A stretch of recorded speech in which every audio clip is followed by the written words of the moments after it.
me. First of all, I wanted to thank you to the Gulf Labor Coalition to include us in this forum, and also to the Global South Asia Conference. I think this is a really important issue and kind of a platform for us to talk about this issue. So I represent WBYA, which is Who Builds Your Architecture. We have so far we have 4 members who are our core group members.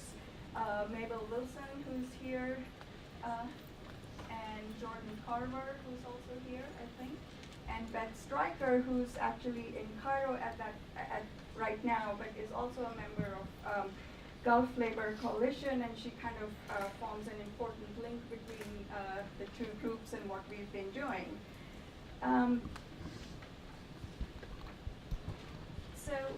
So we're an emerging coalition of architects, activists, scholars, and educators who like to tackle this difficult and pressing question: who builds your architecture?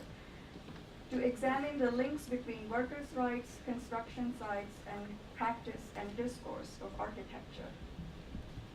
Architects, in many ways, are culprits in many ways, and kind of on the other side of this kind of discussion. But Mabel Wilson and myself, we co-founded this group about a year and a half ago.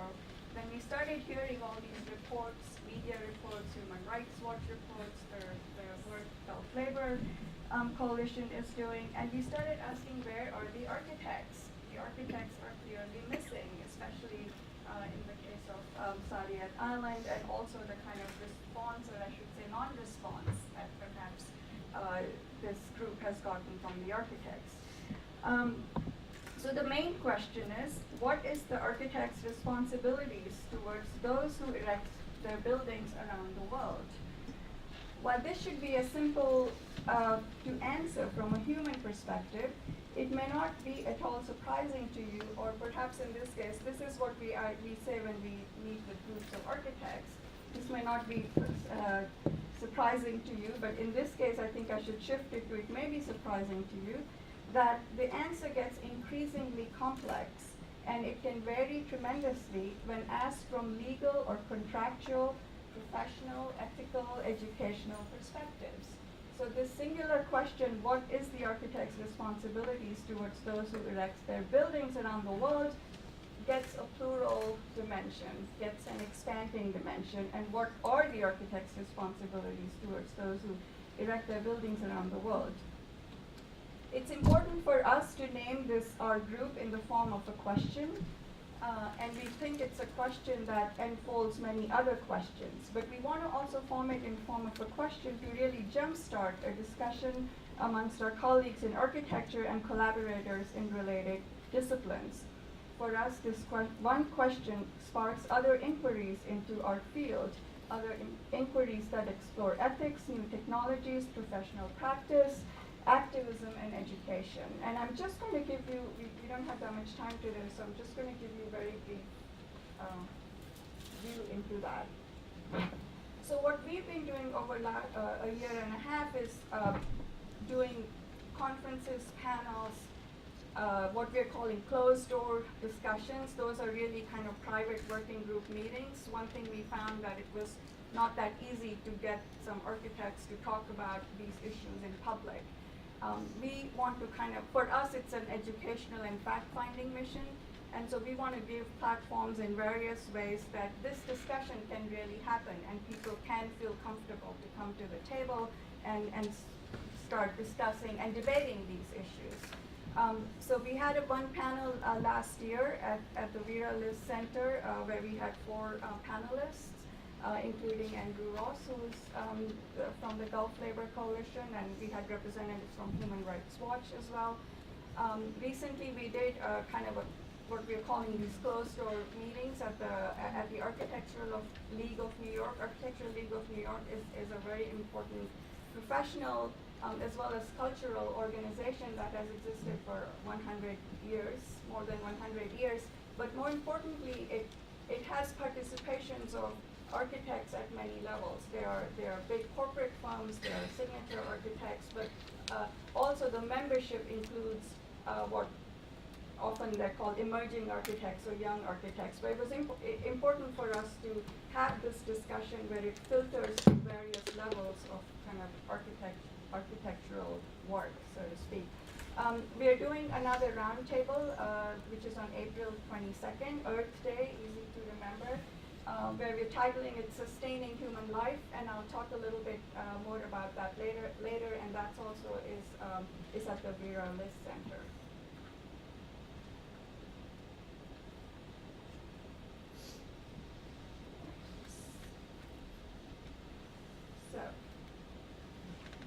So I wanted to just give a few examples of how this one question starts filtering or really affecting many of the business as usual practices that are integral in the kind of architectural education, but also profession. So these are, so this is just one example. These are code of ethics that are framed by the American Institute of Architects. This code of ethics includes canons and obligations and rules, which just kind of guide architects to what are their, if you see in the red, the rules of conduct, they are mandatory, and a violation of a rule is ground for disciplinary action. And then the others, canons and principles, are kind of broad way to practice architecture ethically, so to speak.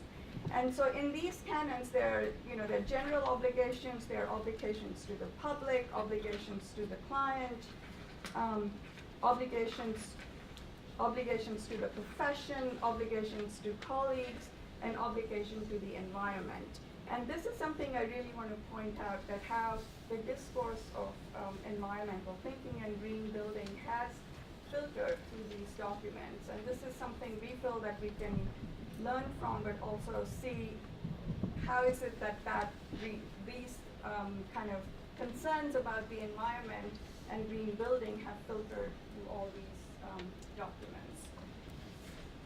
So again, looking at it through this question of WB by A, we find that for human rights, there's only one kind of recommended rule. But if you see the obligation to the environment, there are 3.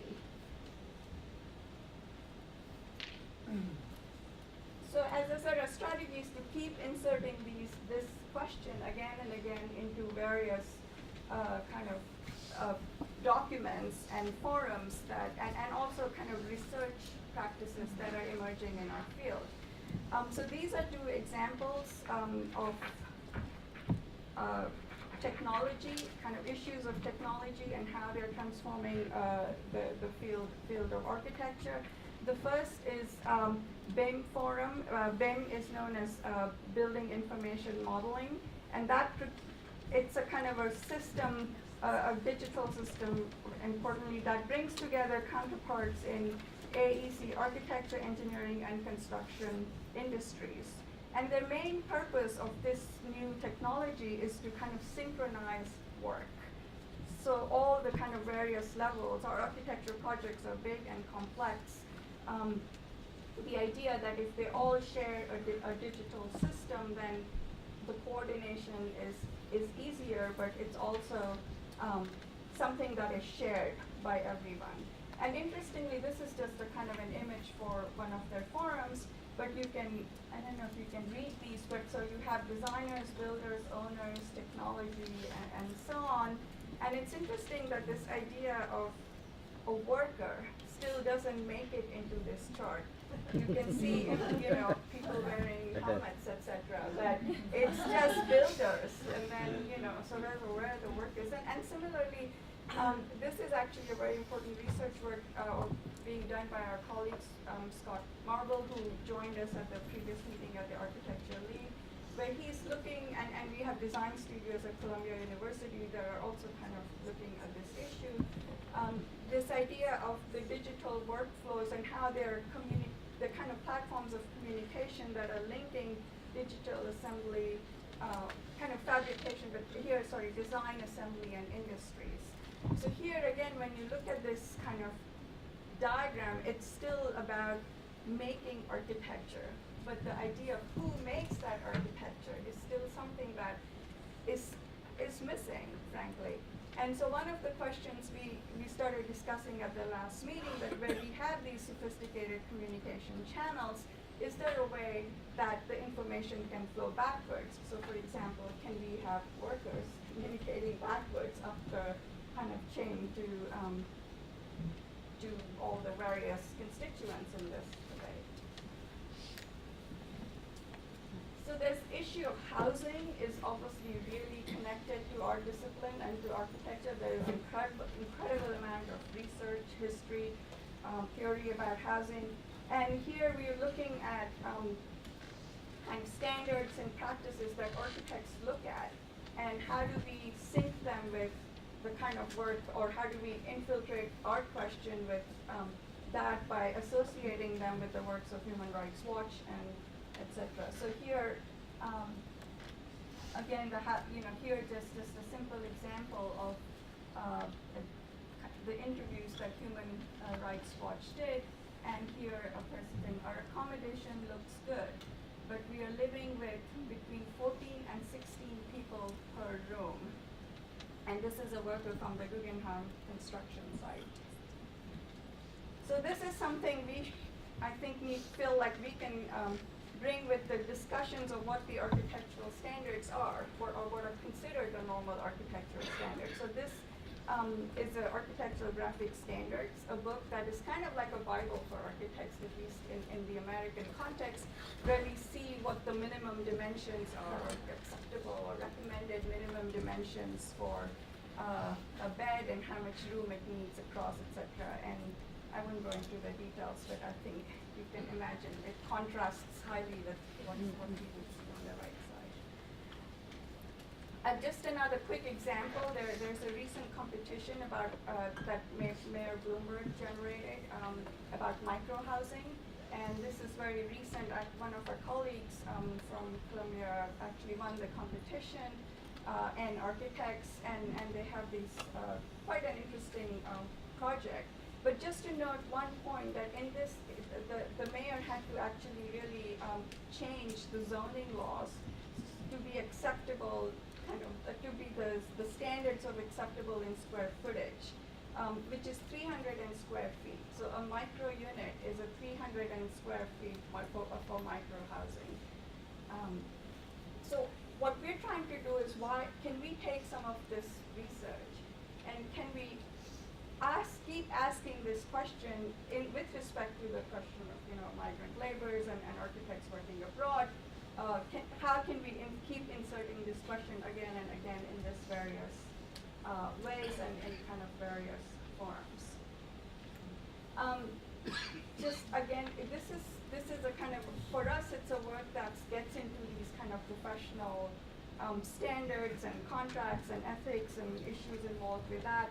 But really, we also see that it's work of culture, in a way that we want to give it kind of this issue an image that filters through. And perhaps we can learn from some of these other movements, etc., where this is actually an image, but apparently this was circulated on the first Earth Day. It was from the 1970s, and there's an interesting article on the Smithsonian website where they actually now know who this person is all these years later. But just, we've all heard the stories of kind of electronic factories and Foxconn and iPhone, but now we look at the iPhone and we look at this statement, designed by Apple in California, assembled in China, and it brings up all these images, what this means: designed in California, assembled in China.